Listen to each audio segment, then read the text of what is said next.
Today we're going to be talking about my Remington 870. This is my 28-inch 12-gauge shotgun that I use for just general purpose use, whether it's bird hunting or just clay shooting. Primarily use it for clay shooting. I know it's not the best clay gun available on the market, but it's what I like to use. It's very inexpensive to buy, and you can find them pretty much anywhere. I went with the faked sort of wood grain finish. And then first thing we're going to do to break it down, we're going to pull off this little cap on the end. Mine came actually broken. If you look, there is a little ridged area here, and you can see it's cracked off about halfway. I opened it up for the first time, and the other piece just sort of fell out like it'd been sitting in there for a while. One thing I want to start off with mentioning, Remington has had a lot of quality problems. We'll talk a little bit more about that later on. First thing that comes off is the barrel comes off with relative ease. If you ever want to switch out for a shorter barrel or something happens to yours, then we're going to have to push in the trap door, and there's these two little tabs on either side of the extractor. You push those in, and you got to push them both in just right, and they should come right out. We have our shell extractor. Our firing mechanism.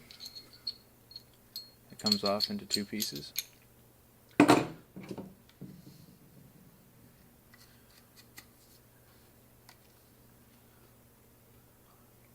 Then we got a pin here that you could hammer those two out if you ever want to pull the trigger out. If you want to replace it with a lighter trigger or something along those lines, but you shouldn't ever have to do this. There's nothing in there is required with maintenance. That's pretty much it, all the way broken down. Usually I would take this time to oil it up, but I've already done that recently, and it's just more of a show and tell.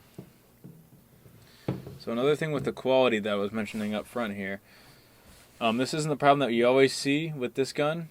They have had a lot of different quality problems. I've almost been sort of leaning over, going back over to Mossberg for most of my next shotguns because of the problems they've been having. It's just general QC problems. Sometimes you get a good one, sometimes you get a bad one. I've had no firing problems, but I have had different problems. I had this problem obviously with the broken piece that it came with. I really haven't done anything to fix it. Remington may have replaced it, I'm not sure. It doesn't affect the firing of the gun, so I really didn't worry too much about it. Alright, so we're going to put the shell extractor on first, and put the whole ensemble back in. This can honestly be a little bit of a pain to get in because you've got to get in just right. Push the two pins in and slide it all the way in, and then should be able to rock it all the way back as long as you get the two pins in right. And pretty simple. You got to push the trapdoor down to get it to rock right.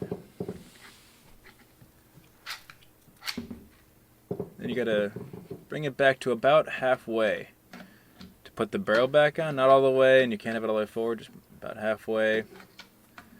The barrel should click right back into place, like so. And then you're pretty much back together.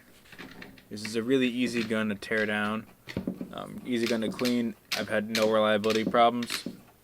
That being said, there have been some other people who have had reliability problems. So I'd really take a look. I've heard they've gotten better this past year, but only time will tell. Thanks for watching the video, and subscribe for more.